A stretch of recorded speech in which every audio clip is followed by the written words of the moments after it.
Dando sequência, vamos falar agora sobre doença do refluxo gastroesofágico. Uma questão que estatisticamente é sempre presente quando a gente está falando de gastroenterologia na prova de cirurgia do SURSI. Um paciente de 38 anos, medindo 1,70 m e pesando 72 kg. 1,70 m, 72 kg, ele é eutrófico, ele não tem aí sobrepeso associado. Estava em acompanhamento clínico em unidade básica de saúde e foi referido ao serviço de cirurgia. O paciente relatou que há 2 anos tem pirose retroesternal, mesmo quando está em pé, com piora após as refeições, associada a disfonia intermitente, tosse seca e pigarro diário. Então vê que esse paciente, do ponto de vista da doença do refluxo gastroesofágico, ele está bastante sintomático. Ele tem pirose retroesternal, sintoma clássico, sintoma típico, assim como regurgitação de doença do refluxo, e ele tem sintomas atípicos, como disfonia intermitente, tosse seca e pigarro.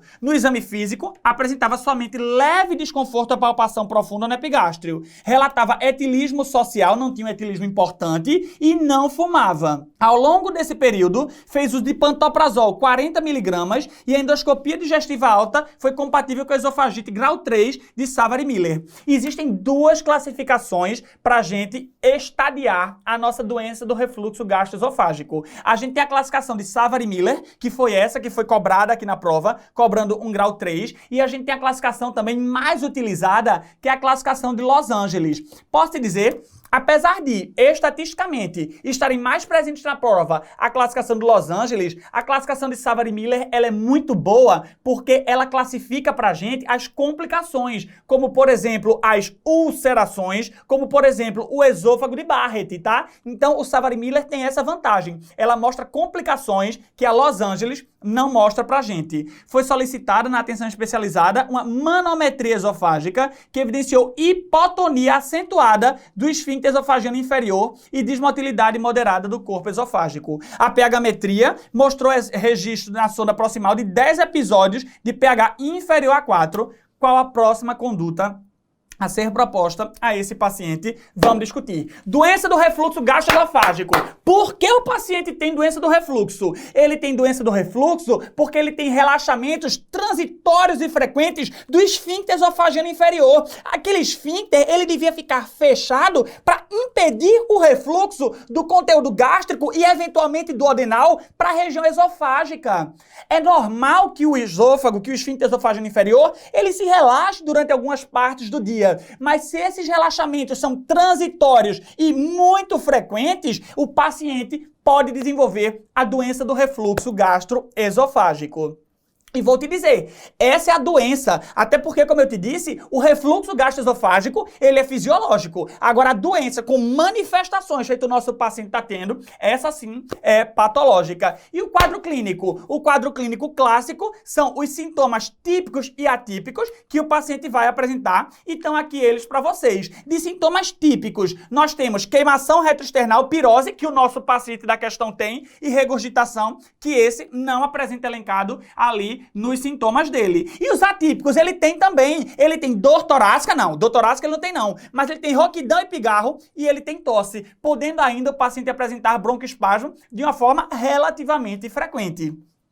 E aí, como é que eu vou diagnosticar? Vê só, o diagnóstico é feito através da suspeição diagnóstica. Você suspeitou que o paciente tem ali um quadro de doença do refluxo, você não precisa de cara endoscopar, você não precisa recorrer a métodos diagnósticos mais avançados. Você simplesmente faz um teste terapêutico. Óbvio, se ele não tem sinal de alarme, se ele não tem mais de 40 anos, perda de peso, anemia, massa palpável abdominal, vômitos de repetição, perda de sangue oculto nas fezes. Se ele é um paciente de baixo risco, tá? Você pode fazer o teste terapêutico. E vou te dizer, muita gente quer endoscopar o paciente com a doença do refluxo. E eu vou te dar um dado. Até 50% dos pacientes com a doença do refluxo, eles têm endoscopia completamente normal. Então, para que danada eu vou fazer endoscopia quando eu for indicar? Para ver diagnósticos alternativos e para avaliar, afastar complicações e neoplasia. Então, diagnóstico alternativo, complicação e neoplasia, aí eu penso sim em endoscopar o meu paciente. E outro método aí que pode ser utilizado, inclusive surge como padrão ouro, pode dividir com a impedanciometria, mas a impedanciometria não está muito em voga ainda não, tá? Mas a pH-metria não, é bem consolidado e é o que a questão trazia pra gente. A pH-metria de 24 horas é o exame padrão ouro para o diagnóstico da doença do refluxo, tá? E como é que eu diagnostico? Eu diagnostico quando eu tiver mais que 7% das medidas com pH inferior a 4. E eu vou fazer para todo mundo? Já disse que não. Eu vou fazer ali, meus amigos, nos pacientes não responsivos à terapia com inibidor de bomba de prótons, faz inibidor, e ele não responde, ou então, quando eu for operar o meu paciente, eu preciso ter certeza que aquele sintoma que ele está tendo é por causa da doença do refluxo. Classificação de Los Angeles, trouxe aqui para vocês, tá? Ela mostra a lesão que aquele esôfago está apresentando. No grau A, a gente tem uma ou mais erosões menores que 5 milímetros. Então, aqui erosõezinhas menores que 5 milímetros. No grau B, se liga no que eu vou te dizer, que é o mais importante para você decorar essa tabela. Ele tem erosões maiores que 5 milímetros, porém elas não são contínuas. Lesões aqui, ó, lacerações maiores, mas não contínuas. No grau C, essas erosões elas começam a ser contínuas, mas elas envolvem menos que 75% do órgão. E no grau D, essas erosões, essas lacerações, elas têm pelo menos 75% da circunferência daquele esôfago. E como é que eu vou fazer o tratamento cirúrgico? Porque eu vi que o tratamento é clínico, mas em alguns pacientes eu preciso lançar mão do tratamento cirúrgico. E aí eu vou fazer para todo mundo? Não. Eu vou fazer no paciente que não pode fazer tratamento clínico ou não quer fazer tratamento clínico. Se é um paciente muito jovem, por exemplo, que você vai ter que fazer aí por muito tempo o tratamento do refluxo dele, propõe para ele uma cirurgia que você vai livrá-lo de ter que tomar a vida inteira aquela obrigação do inibidor de bomba de prótons. Ou então quando eu tenho complicações, se o meu paciente tem uma úlcera, se o meu paciente tem uma neoplasia, né? Se uma paciente está desenvolvendo estenose, é interessante que você proponha para ele também o tratamento cirúrgico. E quais são as cirurgias disponíveis? São as fundoaplicaturas. A fundoaplicatura de Nissen, 360 graus, você pega o fundo gástrico e envolve 360 graus ali no esfíncter esofagiano inferior, e as fundoaplicaturas parciais, TAL e DOR, que é uma fundoaplicatura anterior, e LINDO-TP, que é uma fundoaplicatura posterior. Quer saber quem é quem? Vou te dar o bizu. Dimas, meu topete tá grande? Tá grande. Meu topete tá bonito? Ô, Dimas, obrigado. Meu topete tá lindo, vê? E meu topete tá pra frente ou tá pra trás? Tá pra trás. Então, meu lindo topete tá pra trás. Aplicatura de LINDO-TP é uma fundoaplicatura parcial posterior. Muito obrigado pela ajuda, Dimas. Vamos voltar aqui para a resolução da nossa questão. E aí, nosso paciente jovem, 38 anos, eutrófico, não tá gordinho. Ele tem muito sintoma, bastante sintomático.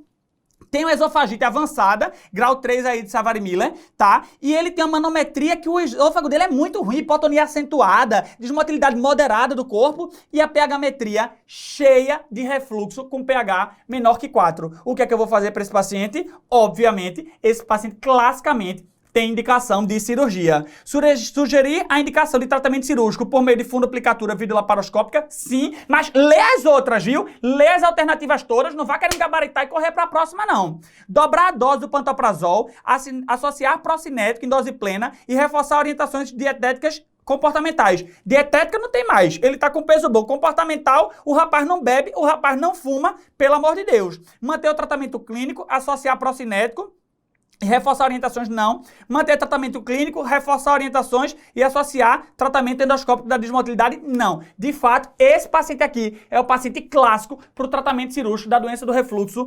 gastroesofágico.